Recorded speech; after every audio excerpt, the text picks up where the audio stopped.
So Eve, thanks for joining us tonight. We're so happy to have you here.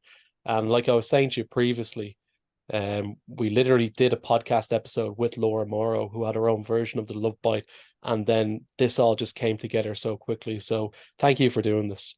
Oh, And you and Ted know each other from the past. Oh, I think your sound went there for a second. okay. Yeah, Yeah, I'm we're fine.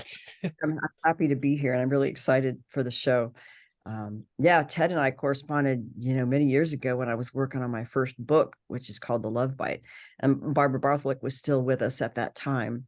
So, yeah, I'm just really excited that Ted's here to share more, because I'm sure there's more that has been discovered since that time. Since I wrote my book, since we learned so much about this phenomena. Although I do think that Dr. Carla Turner brought forth a powerful amount of information in a short period of time that kind of had an explosive effect. And yet the same things that had happened many years ago are continuing to happen today in more subtle ways, maybe under different window dressings. And I'm sure Ted notices that as well. So that might be some of the conversation that we can have. There's so much to talk about. So I'll just let you kind of go where you want to go. Yeah, Well, I want to say something just popped in my mind as we were talking. I remember the day that Barbara called me on the phone. I'd never heard of you.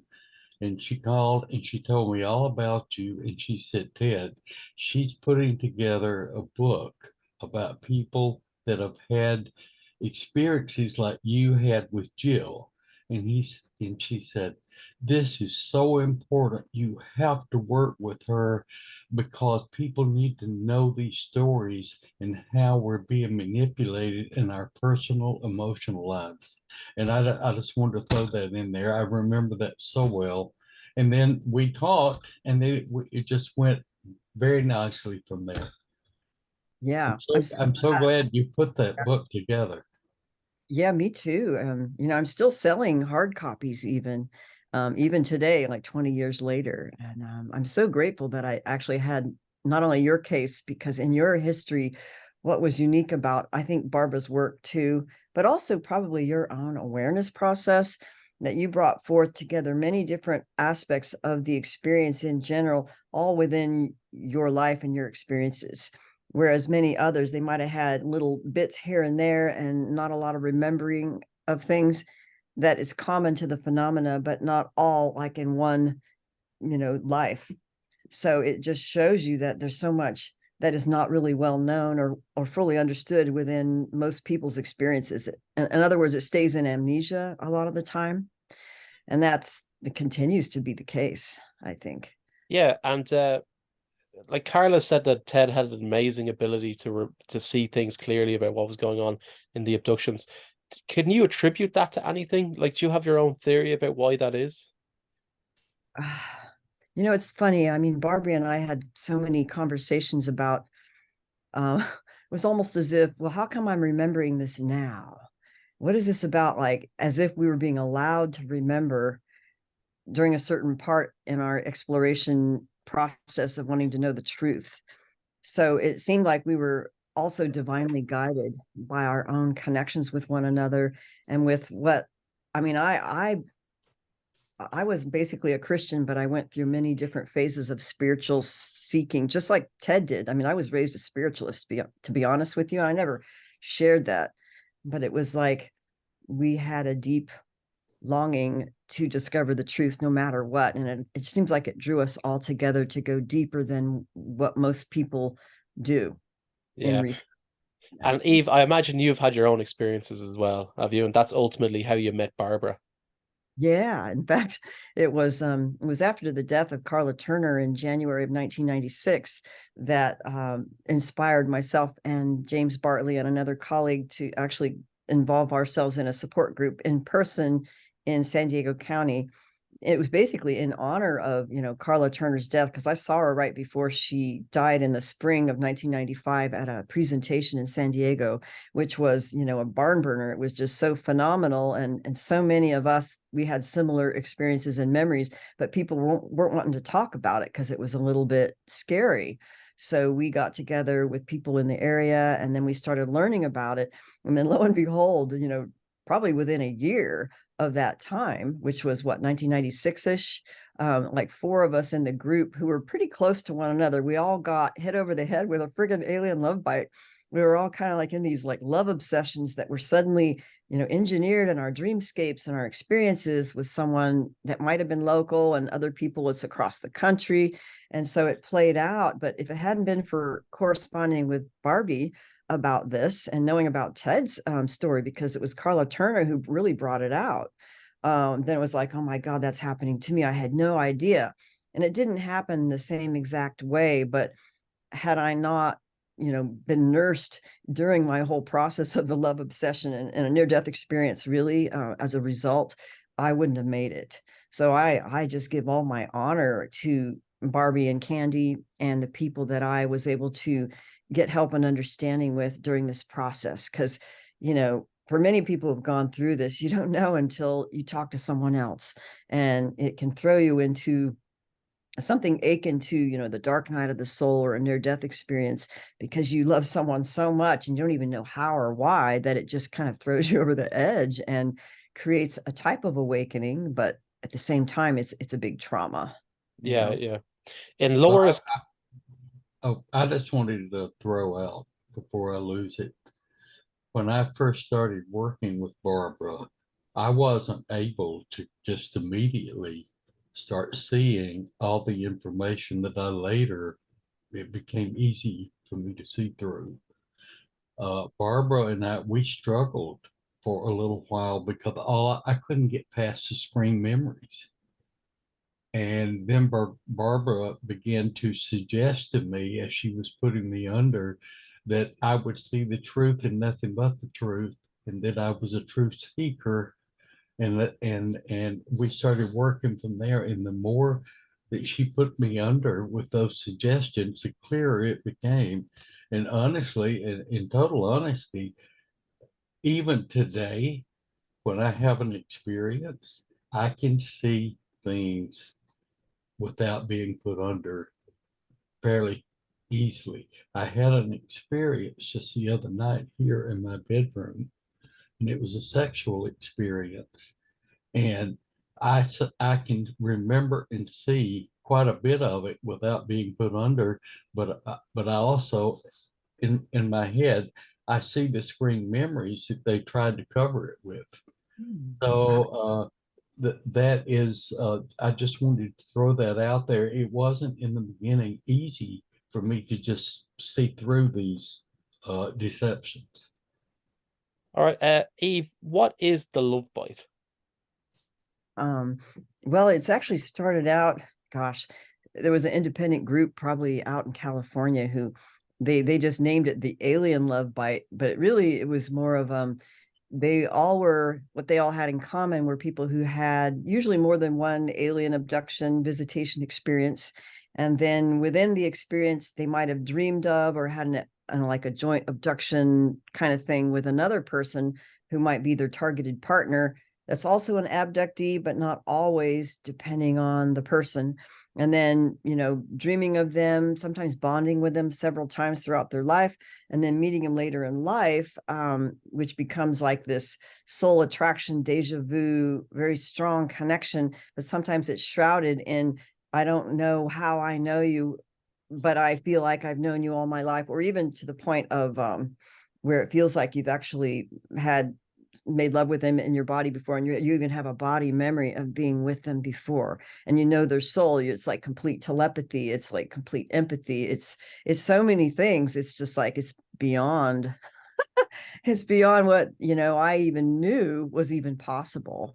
So but mine wasn't experienced the same, although it could be that there was early bondings, but so many of people's experiences still lay in amnesia, even though they try to do hypnosis or I did, lucid dreaming and dream yoga and meditations and hypnosis and so many different methods, but it was hard for me to crack a lot of the amnesia.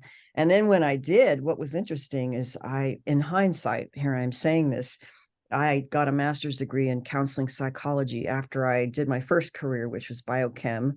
And then as a part of the counseling, psychology, and hypnotherapy certification that I did, I decided to do a lot of self-hypnosis and do a lot of my own hypnosis things, but then giving myself post-hypnotic suggestions before I went to bed. So I would go right into a lucid dream and I would access memories because I was that determined to find out what happened in my abduction experiences.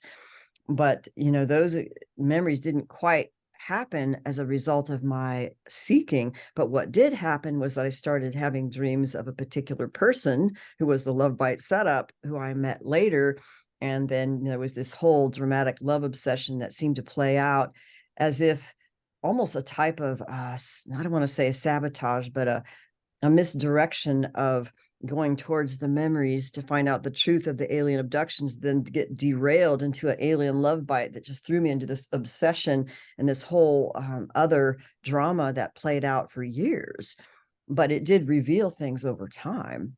And it also revealed things that Barbie, when I would have conversations with her, I'm sure she did this with you, Ted, she had a way of asking questions instead of saying, what she really knew what it was, because she worked with so many people. She would ask questions about things and, propose it as a question about, what was going on. And that's what led me to discover more and more. And she had a way of allowing us to discover what the truth was as we're ready to really receive it inside of ourselves.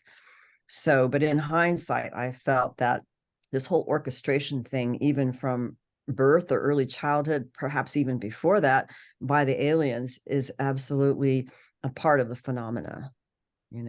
Did Barbara have her own? Sorry, Ted, did you want to say something? No, I was just going to say we learned a lot of good things out of these, even though they were dramatic at times, painful at times. But I learned a lot of lessons in my relationship with Jill, and I'm grateful for those lessons. Yeah. Yeah. I asked Ted better to have loved and lost than never to have loved at all. And I heard you reference it as well in a video I watched yesterday. But you think separately. Ted thinks no, and you think yes. So, well, I wrote that in my book. I think I wrote it as one of those excerpts from whoever was the author, who is better to have loved and lost than never have loved at all. And I remember even believing that, because the depth of the love that I felt for, quote, the love bite partner that I had, it actually revealed later another life death experience in actually, it seemed like Atlantis or something like that. And that the experience itself, the depth of where it threw me, basically led me to have an experience with basically God, lack of a better word, and then having a communication and understanding of this whole thing. And not only that, but in my case, I've come to learn things as a therapist with respect to trauma and relationship issues anyway. But what it led me to, based on where I was at the time, a lot of unrecovered trauma from my own family of origin, as well as abductions, led me to be automatically attracted to what I would call a narcissistic complement to my own codependent way of behaving and being in the world because of my own trauma. So I attracted a narcissist / codependent dyad of a connection. But then when I realized the unhealthiness of it and how that person, according to my understanding and what, quote, God helped me understand, that, his personality is as it is, and it would be unhealthy to have a relationship like that. And if I pursued a relationship like that with someone with that personality style, it would be like molesting my own son. And that those terms were actually told to me in this like deep, come to God moment about, what do I do with these feelings? This was just too much for me to bear. But in hindsight, understanding trauma now, like when someone has unrecovered trauma, even the partner, there's an arrested development emotionally that could lead them into a personality style which is very unhealthy. So no matter how much you love them, if they don't have recovered trauma within their own willingness to deal with their stuff, they will be unhealthy and it will be basically bad for you. And that if you try to have an adult relationship with someone who's a child, it's like molesting your own child, because that emotional development is below where you should be if you wanted an equal relationship. So anyway, that was what my experience showed me, that it was a dysfunctional relationship, and it was set up to be that way. So it was, well, that's why I did my book and another one after that, because many of these love bites, they had a particular signature and a dynamic that it's similar to the psychodynamics of the, let's say, the codependent narcissistic connection, but there's much more to it that's supernatural and weird and woo-woo, right, with aliens. Yeah. But it's very similar, but it's what, like Barbie said, she said, this is a type of emotional energy harvesting, and it really is, because that's exactly what happened. I don't know, Ted, if you have any feelings on that, like with your hindsight of all this. Oh, I think they were siphoning off the energy off of my relationship like a Hoover vacuum cleaner. Yeah, exactly. Because I remember, I thought when this started with me, I was only 15 years old in high school. And it went on until I was in college, in my early 20s, before it ended. And it was, I don't know if you've listened to any of our podcasts, but I had a relationship, a short, limited relationship with an ET named Maya. Yeah. And she broke the spell for me. Oh, And, that's a and it was like almost instantaneously. And then when I looked at Jill, there was love, but as a good friend. wow. And it terminated that way.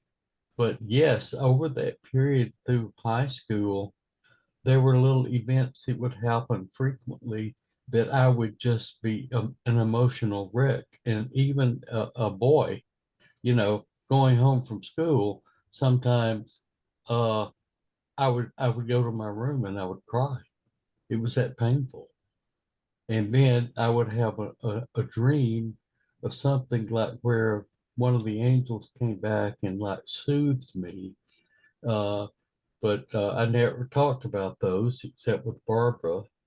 And we looked at a couple of those and they were siphoning energy. It wasn't an actual angel soothing me, but that was a scream. It's amazing. Like the screen memories that will come up for people and what they might believe. Well, these aliens, they cover their tracks. I mean, and they're genius at doing this. I mean, they know exactly how to work uh, the the memory bank in our brains to implant these screen memories so that we react to them instead of the actual event. Now, deep inside, soul-wise, I think we feel it. But what we're consciously remembering or acting on that level is the screen memory most of the time. Now that's my feeling. Yeah. Yeah. The love bite is obviously artificial, created by the aliens, the feelings that people feel. But can people achieve that naturally, or is it just so over the top? You know the way people talk about, like, oh, I love that person, but then if they have an ecstasy tablet, it completely changes them. They feel an overwhelming love for the person. Just to use an example. I think certain magicians and sorcerers can do the same kind of thing, like a love spell, where actually many people in my book and the Dark Side of Cupid, which is the one that I did in 2012, people, they have had something similar to a love bite, but they didn't always have the history of being like multiple alien abductions or visitations. But there was some kind of interdimensional being kind of orchestrating the whole thing or acting behind one or the other partners that seem to be like getting the feed off of that connection. So I think there's something similar happening that can be orchestrated in different ways. But I've since come to understand that there are technologies being used even by humans in military industrial complex corporations where they can do something similar. Whether or not it's as good as the aliens, I don't know. I think the aliens are pretty much primo when it comes to being Yeah, able to yeah, do yeah. this And that, later maybe the military comes in, they learn different technologies that can do a hypnoprogramming or a astral influencing kind of thing. Yeah, but as opposed to, can humans get it naturally? Is it the same natural feeling that you would feel if you were in love with someone? Or is this just completely over the top? I don't know, because I'm only coming from the framework of somebody who's experienced this and my own history of sensitivity and awareness. But most of the time when I felt something like that, where there's literally a telepathic, empathic connection, it was usually somebody who was also experiencing these things, and they already had this. It's almost like they have it opened up inside them, or you're being utilized on another level in another dimensional way. And that's why the reverberations of connection is so strong in the physical world. So I don't know. I don't really know how to answer that. Okay. All right. They're taking energy off us, okay? What are they doing with the energy? Is it for their own personal use? Or is it something like a commodity that they're using? Well, I think so. In one of my books, I think it's the second book, there's a woman named, I think we called her name Anastasia, and another Ken might have been the dyad. There was a love bite set up, and she definitely had generally, what do you call it, visitations all her life, probably in her family line, but she happened to be more aware of her experiences. And so basically it came to light when I was actually a joint abduction with two other men on a beach or someplace. And it happened like in the daylight after, I don't know if they were after a conference, but two of them were like UFO researcher people. And they're both men. And then all they saw was like a flash of light in the sky. And then it was like, oh, wow, we saw a UFO, right? But then the couple nights later, she remembered the loop of the memory of the experience taken in and out of time with the other two men on a craft. And then I guess on the craft or wherever they took them, they were trying to do a love bite setup with her and either of those two gentlemen. And it was tall whites, right? Not the classic grays. And you've heard of the tall whites out of Nevada, and they're light grays, but they're very tall and white with the big black eyes. And so one of these tall whites was having a conversation with her, and she was saying, like, why are you doing this? And how do you do this? And they were saying to her, they were trying to set her up with either two of the guys that she was taken with. And I said, well, why or how are you doing this? And they said, well, the reason why we can do this is if you have a former, what do you call it, past life connection, or you have a previous soul connection with them, it shows up energetically as tendrils and fibers that would kind of like link you to another person, so that if you had enough of those fibers with another person, they could just strengthen that and activate a love bite through the pre-existing energetic threads. And so basically they tried to do it, but because she was consciously aware, it didn't work. Like, she didn't bite back. But they told her not only did they put them together, and this is how they facilitated the process, but that it was considered to them a delicacy to feed on the emotions. So they actually admitted it, that they were feeding on emotions, and it was a delicacy for them. Oh, wow. That sounds very similar to what you were describing, Ted, before, that when they were weaving your soul and Jill's soul together, they were using like knitting needle type things. Well, yeah, and let me clear it here for everyone.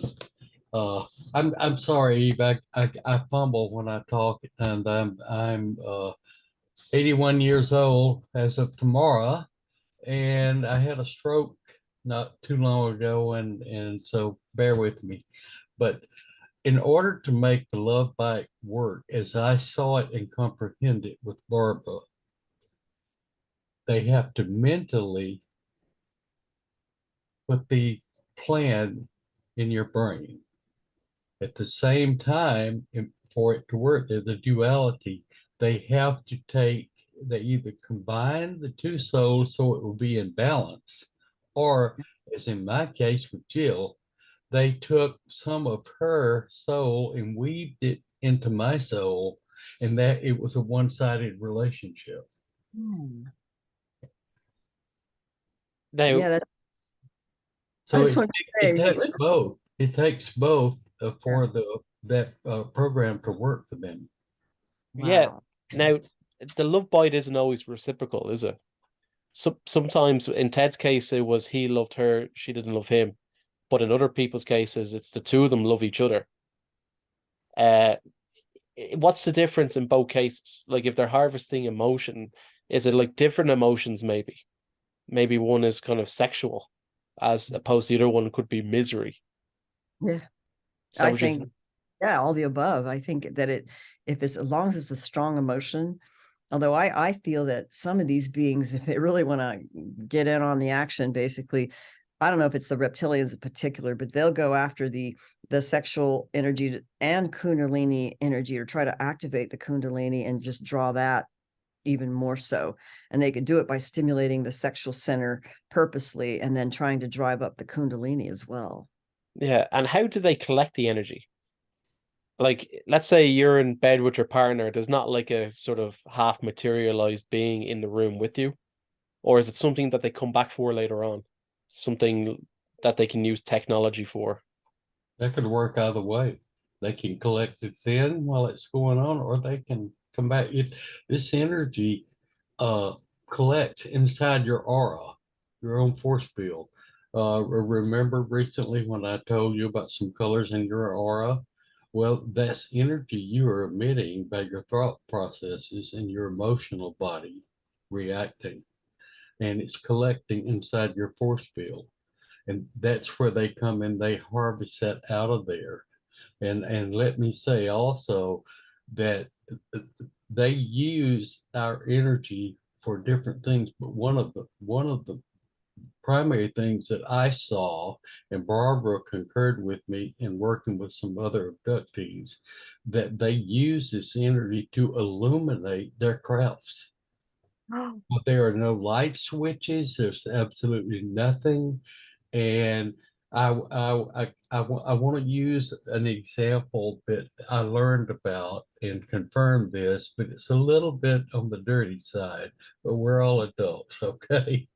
Uh, Back in the early 90s, there was an experiment done in New York City where a group of men formed a masturbation club, and they didn't physically see each other, they didn't touch each other, but they all went in this one dark room, and it went on, and they would take turns. They had a lot of men signed up for this project, and so it went on several days, but one man would go and do his thing and leave, and then some more would come in. So I don't know about those details, but at any rate, after about 3 days, the room, that pitch dark room, began to take on a very light blue color, to the point that they could recognize each other in the darkness. Luminescence. Now, that kind of supports what I'm saying about, but they abduct millions of people, thousands of people, and I'm sure they must have a way to collect that energy and keep it, uh, so it doesn't like evaporate. But anyway, I'm just sharing my feelings and what I learned from Barbara and what I experienced myself. I Yeah, would, and sorry, you yeah, go ahead. I would imagine, like I've heard that if there's implants inside the energy system, like chakras, they can use an implant to milk it out by keeping it in your body and then basically activate it to get more energy, that kind of thing. Yeah, I haven't heard of that, but I could see that as a possibility. Now there was sorry, I had a thought, it's gone now. Just give Do me you want me to tell you? I think I've said on a podcast before, but Eve's not. I saw them. They did this to me in one of the abductions, and of course, most everything that I experienced, Barbara had other cases, but Barbara didn't always know what it was really going on until I explained it.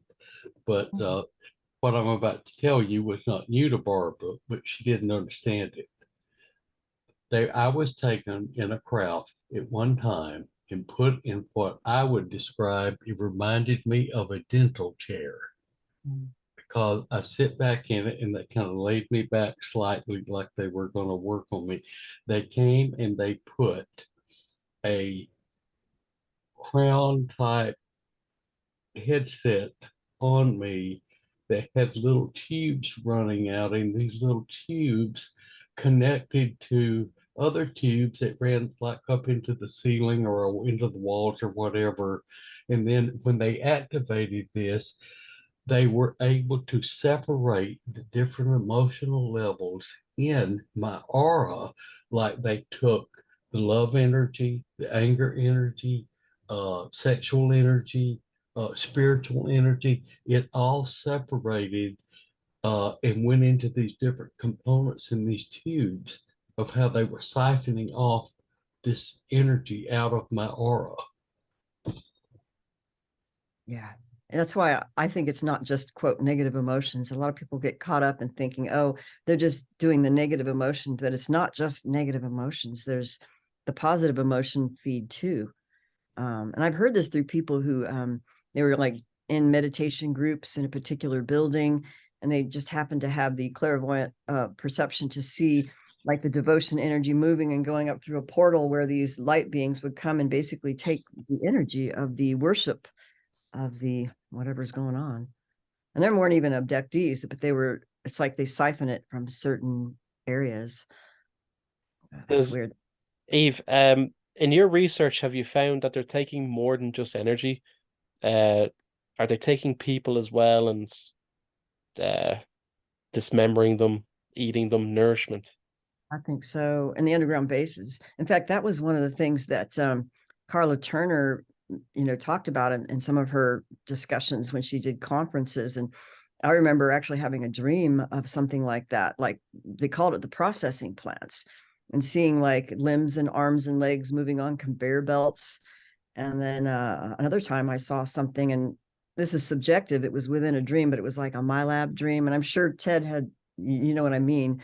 But I was shown whether or not this is true, I don't know. But it was underground, and then there were certain types of cages where these particular types of reptilians, they would let them out, and it was like a UV kind of cage with like windows in it, but you could see like the UV light, and they had to use that for some reason. And then, but they had to feed these reptilian dark beings, and then they fed them young prepubescent children who were grown up in labs and in cages, and then basically they fed the reptilians who were in these underground places. I was actually shown that, but then found out later, of course, through other people's testimonies, that there was some of that dark stuff going on with the cannibalism kind of thing. And sometimes it's not just reptilians, it's actually humans doing rituals, sometimes with these beings. Yeah. What would you expect a reptile to eat? I mean, what did dinosaurs eat? What do crocodiles, alligators eat today? They're reptilian. Their nature is to eat flesh. That's Yeah. right. It's so like me and Ted obviously do a podcast, and people often come up and they hear you do it on UFOs and aliens, so they want a little bit of information, but you just can't come out and say off the bat they're eating us, because it just sounds so preposterous. There's no way people are going to believe that, especially in the UFO community. There's like different genres or of what people are willing to accept. So like the UFOs are a good one, it was back in like the 70s, the UFO community was debating whether there was beings inside these actual crafts. Now it's pretty much well accepted. But the conversation going on at the moment in Washington at the moment is that same conversation that was settled back in the 70s. Mhm. But I just like, how do you even go about telling people this? Yeah, I don't know, but this leads to another thing, and let's mention that while we're talking about it.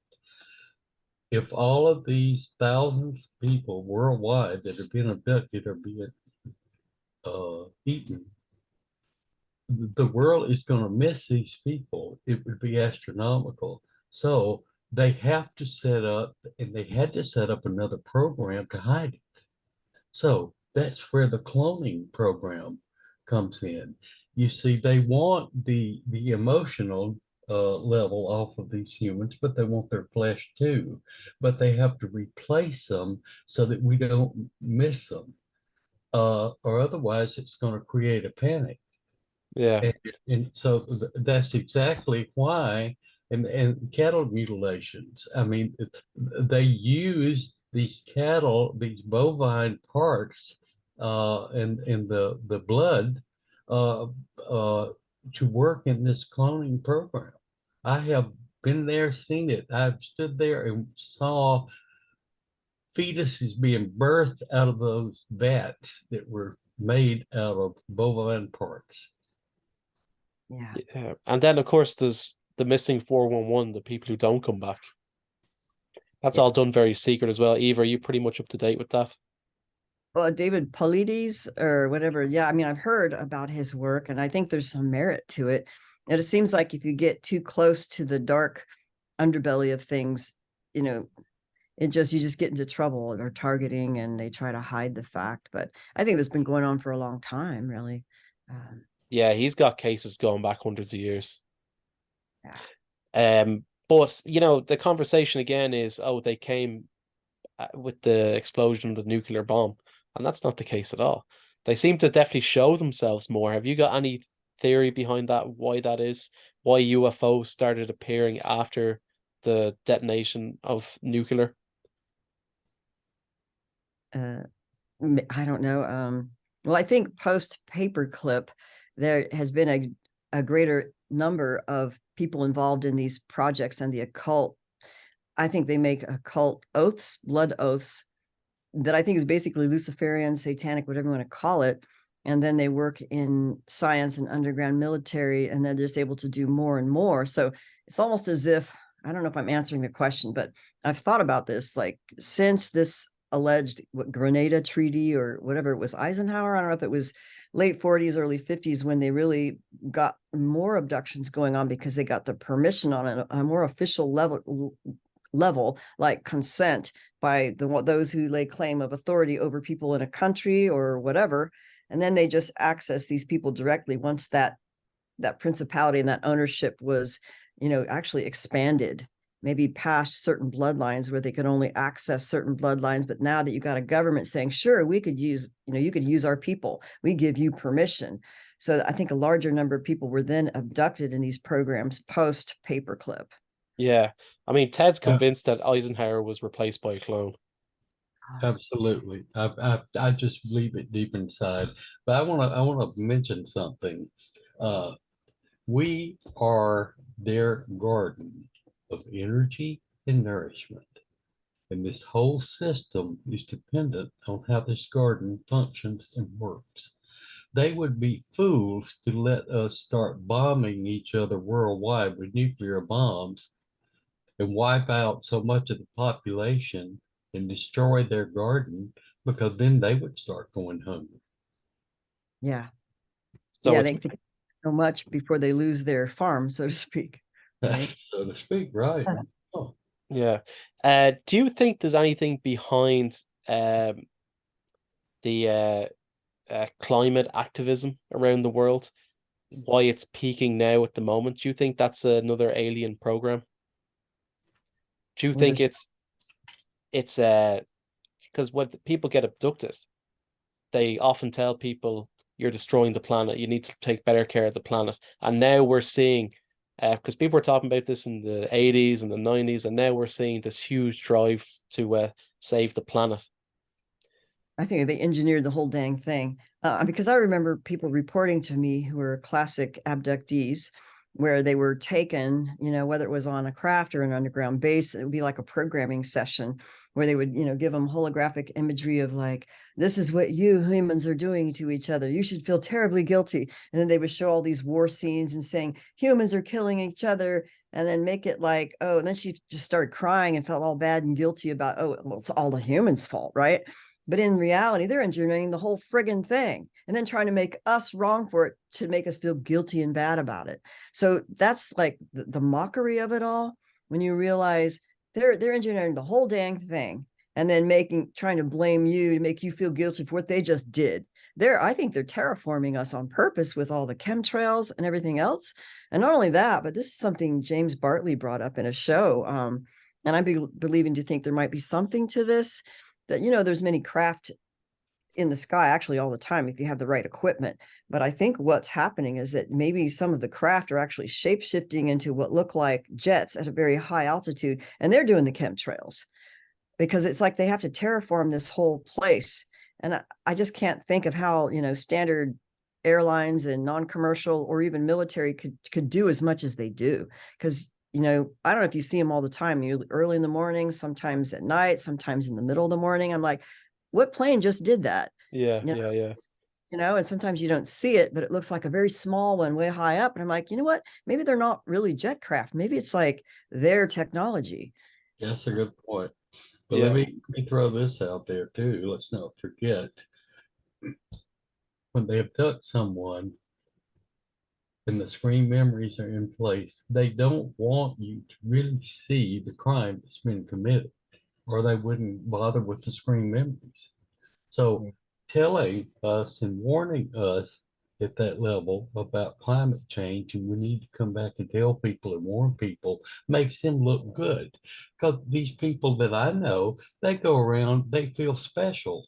I was given this wonderful message that I have to warn people, so I'm special.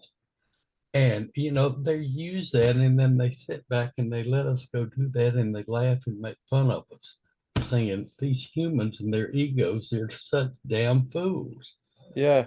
But that's something I never considered though as well, is that what if they're the cause of climate change? Eve, have you come across that in your research at all, that they're directly responsible for it? I don't know Anything? if it's my research, but that was something James brought up. And I just really think that they're involved with much more. And then they're working and they're colluding with what I'm calling the Luciferic elite family bloodlines who control higher levels of control in many sectors of society. And they work with them to carry out their overall agenda that I think they're creating like, well, the whole hybrid thing is not a mystery now, but I think they're trying to create a hybrid race that are in league or with these aliens, if not being a kind of, I don't know what we call it, but like they want us to become them and link in to our battery to live through us so that we just start identifying with them. And this is exactly what's happening. Actually, it was going on for years, where the problem is, this is what I see it as a therapist, kind of, sort of, that they can capture us if we start identifying with them, thinking we're them, well, we're a hybrid, I'm a special, from this or that. And they start identifying with whatever race or being, but it gives them permission to host and parasite. And then you give your permission over to them to basically take you over as a vessel. So it's a type of possession, but not a full possession. That's what I think is taking place. But it's an identity issue and an identity theft issue. And Even these bloodlines, you think that they're hybrids? well, it's hybrids of certain types. And I guess the question, ever since David Icke, really even before that, there was certainly the classic royals and connected with a type of reptilian Draco. But I think there's a lot of different lines that people talk about, and I know one of the things was the Rh negative and the blue blood connection, because now in my work, what I'm seeing, and I think a lot of people who do research, it's easy to get caught up in the bells and whistles of it all and be pulled into the peer pressure of, well, aren't we special, we have ET friends, and then when they do the research and questionnaires, they do it according to how they're being kind of entertained by this paranormal peep show. Okay. And then the questions they ask is a lot of subjective questions in a questionnaire instead of something more scientific or drawing connections between certain things. And this is something that I have come to know after my many years of observing this, especially with those who had the military, what we call the MyLab, or even the secret space program thing, but there's an alien connection somewhere in there. And that, in my view, there is a connection where spiritual authority is granted through an ancestral blood oath bond or a genetic thing, or there's always a connection somewhere with an alphabet soup agency or a blood oath, Luciferian, witchcraft, whatever. Or sometimes it's straight genetics because they want you, because of your gifts, to maybe hybridize you and make more of that line and then abduct them and use them. Yeah. There's been a lot of rumors as well about this adrenochrome that they're extracting this out of children, isn't it, or babies? Is that right? Yeah. Well, the satanic families have been doing this for a very long time. So Yeah, that's what they do. Yeah, and that's how. that's what the reptilians do, isn't it? They specifically target children. Yeah. It's just an interesting link I'm just considering right now. But you know what? You two definitely had the same mentor. I could see a lot of Ted in you. Yeah. Well, Barbie had she helped me. I mean, I'm saying this now after she did pass away. I think it was 2011, but she actually helped me after she was gone in key moments in my life when I was going through a lot of dangerous, scary stuff. And it just tends to happen if you start doing research in this field and you find out a lot and you write about it or talk about it, you come under attack and scrutiny by a lot of these nefarious groups. And so I was under scrutiny and attack by a particular sorcerer and a group where they're literally trying to kill me and just destroy me through horrible like telepathic jamming and abductions and how someone, let's say a psychopath, would try to destroy you. And it was really, really bad. But so at one of these times in my life where I was like, it was like how a narcissist will basically try to steal your identity and make you confused, make you feel bad about yourself, make you not even know what's true anymore until you're just like so confused. And so I had a moment like that from being attacked for a long time by a sorcerer. And then Barbie showed up beyond the grave along with Candy, which surprised me. And then Barbie said, she said my name and she said, there's nothing wrong with you. Like I was always questioning myself, what's wrong with me? Why can't I be perfect to get away from this all, be the perfect spiritual whatever. And I still couldn't fend off this shit. And so she appeared and it was like I descended into my heart of love because she actually loved and cared for Yeah. me. And when I felt that love, she said, there's nothing wrong with you. Remember, you're a Christian. And that actually got me out of the horrible, like satanic bullshit attacks that I was under. And it was like at that moment, that's what I needed to hear by someone who actually loved me and to, return to my own sense of self and faith, faith in something greater that would help me. And Yeah. yeah. And how did they do these attacks? I think, well, I'm sure Ted has a lot of ideas, and you're a psychic, so you probably see it clairvoyantly. They do the I know. dream. I saw him getting real close to the camera there for a minute. I was like, oh, I see I guess something. you have a better idea. Um, I but have a is it? question Yeah, go ahead, Ted. for Eve.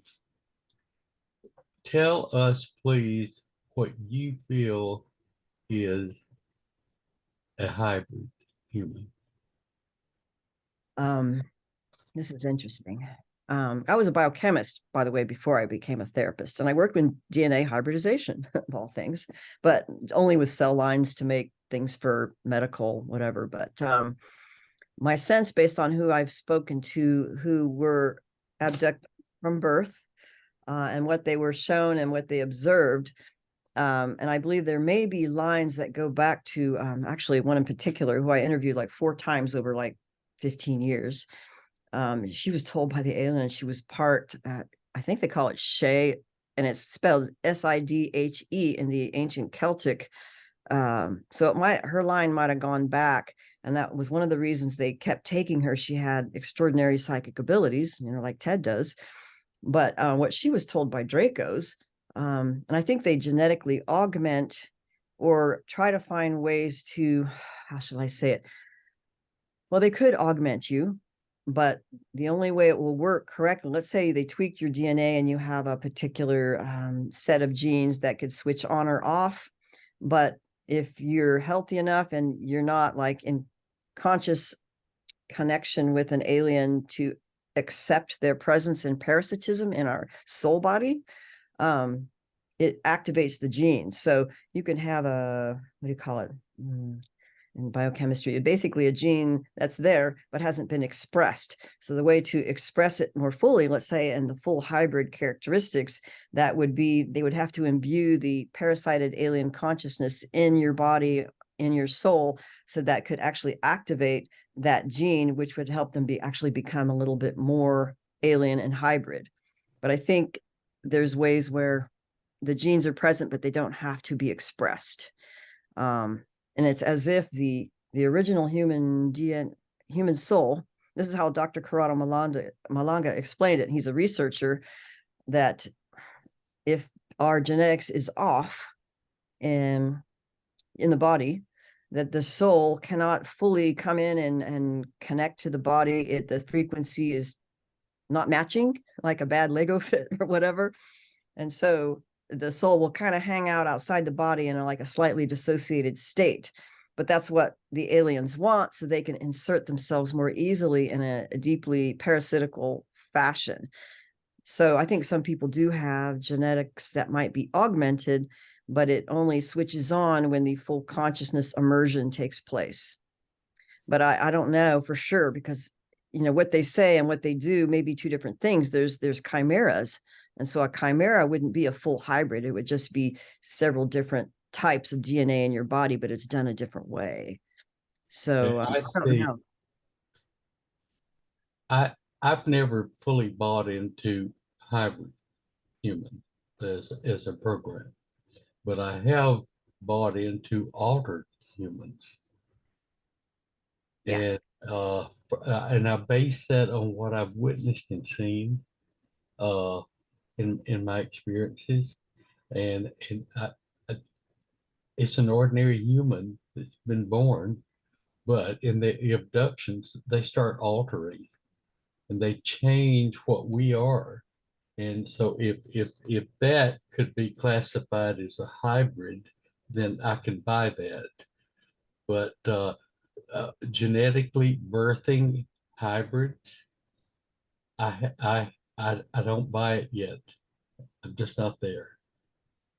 Although there's some that I've interviewed, actually one that I know personally, who claimed to have had a what do you call it, miscarriage after becoming pregnant by a reptilian, and then the thing and it didn't look human. And I think there's an Italian woman who's a famous abductee where she did have some sort of miscarriage, and it was like a reptilian looking thing.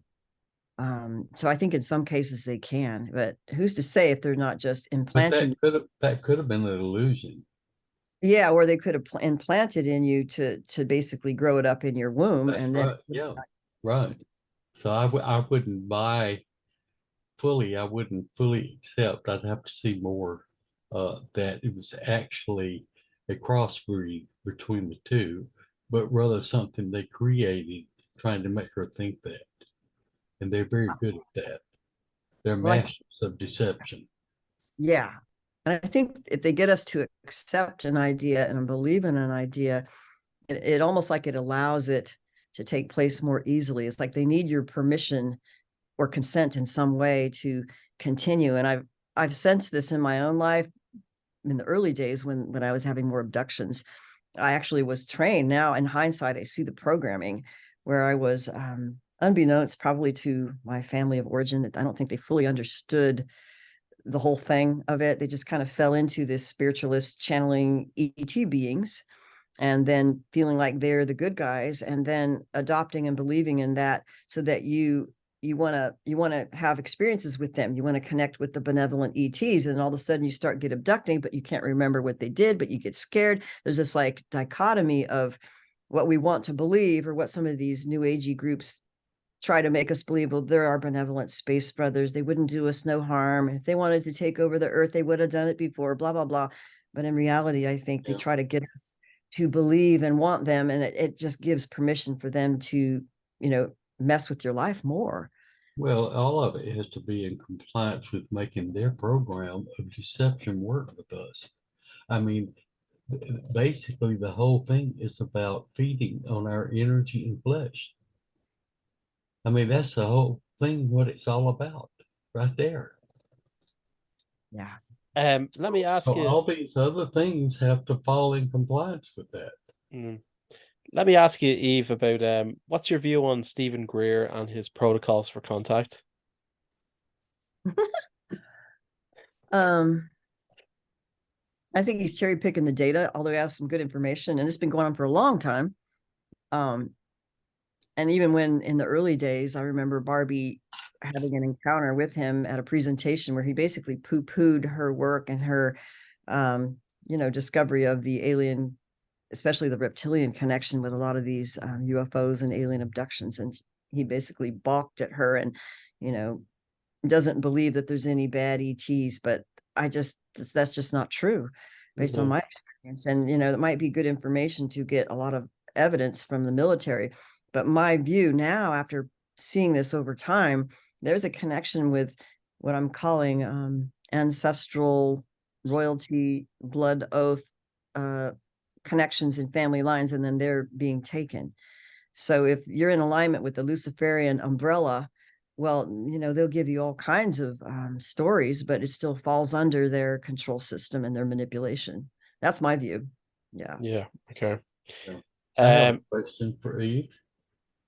Eve, have you thought about, or will you consider the possibility that the soul and the spirit are two different things? Yeah. Well, I feel like the spirit, and if I use that term, is the eternal, like from the eternal realm. And then when we come into incarnation, we have to be shrouded with more denser energy, like what would be the soul, which is the energetic imprint for the body. But I think the eternal spirit is the one that can't die, but it can be captured. So I think the soul can be misled to not hear one's own spirit. And this is what's happening with a lot of deception. This is something that I believe, and that Dr. Corrado Malanga also found that this is what was going on. He used different terms, but the whole thing is, if we could really return to the deep connection of perceiving our spirit that comes from eternal, that is good, that spirit can guide us to truth. Like when you want nothing but the truth, only the truth, so help you God, regardless of how you might want to believe or afraid, that will come through. But if your spirit is incoherent with your soul and your body because of what you're believing or identifying with, let's say a false religion or something, that means there's like a plexiglass wall that prevents your spirit from talking to your soul and in your body. So you don't have a full connecting link. So I think they hijack souls by making us believe and identifying with, let's say, false gods or whatever it is. And then that basically shuts off our communication with the spirit of truth that is from our eternal spirit. And that's what they're doing. That's what I think they're doing. But when your spirit hears you, this is something I was shown in a vision with a particular person to show me like what's going on with them, and how if someone identifies very strongly with a particular belief that's, let's say, a deviated ascended masters are my God kind of thing, or whatever it is, then it gives, I guess it gives you permission to shut off your spirit because you've accepted something else as a God and what you identify with, then your spirit won't be able to talk to you. In other words, you get the insert who's maybe a spirit guide or something else that tells you, and you think it's your guardian, you think it's your higher self, but it's really something else. Because when your eternal spirit speaks to you, when you really want to know the truth, and if there's a predator in your midst, your spirit's going to scream at you and tell you and make you feel something's wrong. That's how I think it is. Yeah. Well, thank you for that. I'll explain briefly why I asked that question. In one of my regressions with Barbara, they put me to death. I was a little boy. They put me to death and started dismembering my physical body. When they put me to death, there was an ethereal looking body raised up and got up and walked away. It was ethereal. It was shaped still like me. And I felt the mental ability to process intelligence. And then I saw rise up out of there, which they captured and put in a little black box, an emotional body. So I saw three parts.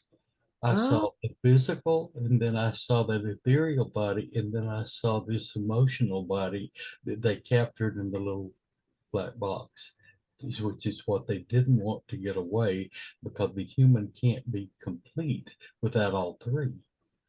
And So I've been wrestling with this for years, and it's still not clear. And you know, and sometimes I say, uh, probably you're looking at screens, probably you weren't clear. But Barbara was so intrigued by this. We looked at this over a period of a couple of years, 2 or 3 different times, and every time I saw the same thing.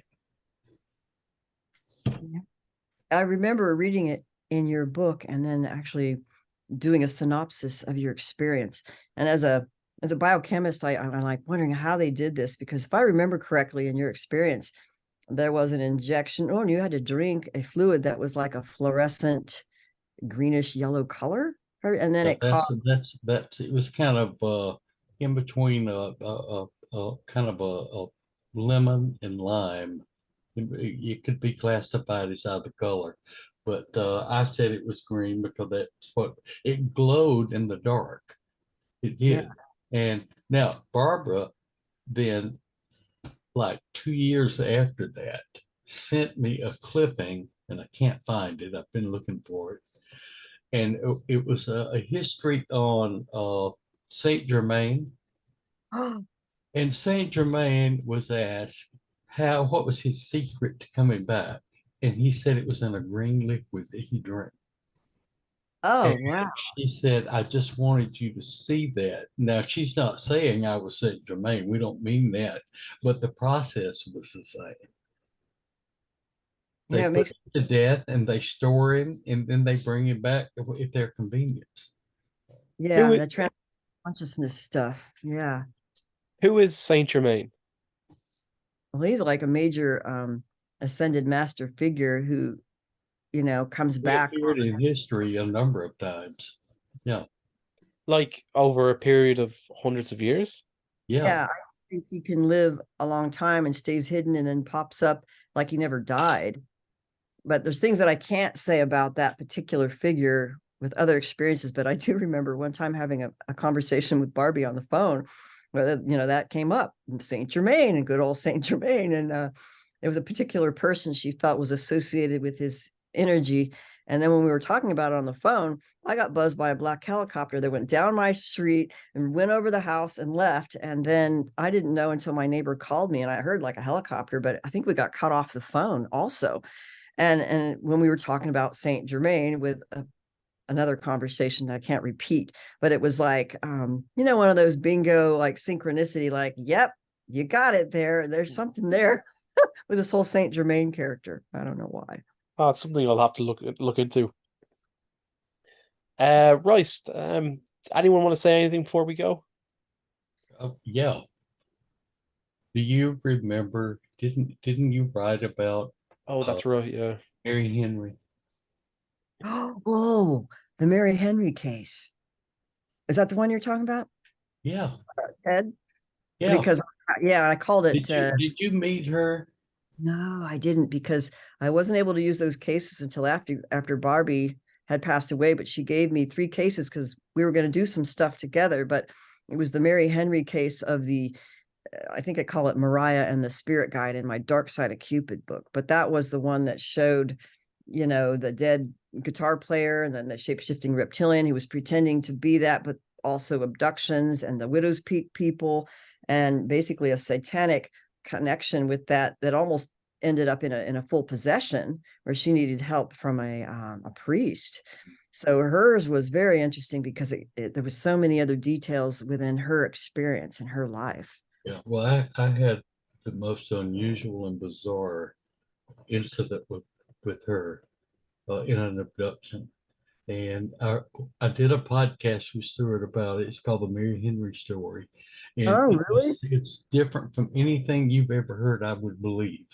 Please, when you get a chance, go to our podcast link and listen to the Mary Henry story. You're going to meet a different kind of alien. Oh, I want to hear about that. We don't have much time left, but there's so much more to say. But I definitely, Well, could we do another podcast with you later? sure, Maybe in a couple of months or something? that's fine. Whenever, Oh, yeah. we would be so grateful. Oh, Absolutely. too. Yeah, that's thank you so much for the invitation. I mean, we could probably go on for hours, but we already went on for an hour, so I guess our time is up. So Yeah. Now, Eve, are your books still in print? Are they? yes, the Kindle edition is available for both books from Amazon.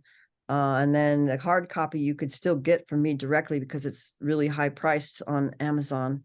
So if you want to get it directly, just go through me. Even I still have Dark Side of Cupid copies left as well. So in hard copy. And So how would people reach you?